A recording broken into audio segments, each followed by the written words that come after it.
प्रिशासाठी आज हेल्दी असे पालक पराठे बनवले. ते कसे बनवले पुढे तुम्हाला सांगते. आणि माझा नेहमी प्रयत्न असतो प्रिशाने काहीतरी हेल्दी खायला पाहिजे आणि आवडीने सुद्धा खायला पाहिजे. त्याच्यामुळे ना मी त्याला वेगवेगळ्या रेसिपी ट्राय करतच असते. आज मी तसं छोट्याशा पालक पराठ्याची रेसिपी केली होती. म्हटलं चला तुमच्यासोबत शेअर करूया. त्यासाठी आधी तर स्वच्छ असं पालक धुवून घेतला आणि मोठं असं कट करून घेतला. आणि त्यानंतर ना अख्खी मूग आहे ना मी रात्रभर भिजत घातलेली, ती सुद्धा स्वच्छ पाण्याने 2-3 वेळा धुवून घेतली आणि मिक्सरच्या भांड्यात टाकले. त्यानंतर एकच मिरची त्यामध्ये टाकली कारण ती प्रिशा खाणार होती म्हणून. नंतर 3-4 पाकळ्या लसणाचे टाकले, चवीनुसार थोडंसं मीठ टाकलं आणि नंतर टाकलं जिरं. बारीक असं मिक्सरला वाटून घेतलं कारण प्रिशा ना अशी खेळत आहे ना खात असते, म्हणून तिला थोडंफार मी काय दुपारचं बनवून देत असते. आणि त्यानंतर सर्व मिक्सरला बारीक करून घेतल्यानंतर एका प्लेटमध्ये टाकून घेतलं.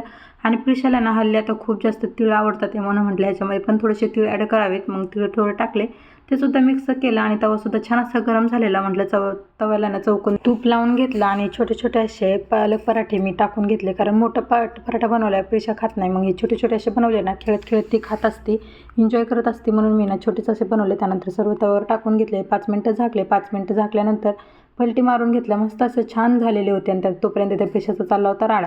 मग काय पालक पराठेसुद्धा रेडी होते छानपैकी. आणि प्रिशाला म्हणलं खा. मग प्रिशाने ना खूप जास्त आवडीने सुद्धा खाल्ले. तुम्ही यांना दहीसोबत पण लेकरांना देऊ शकतात.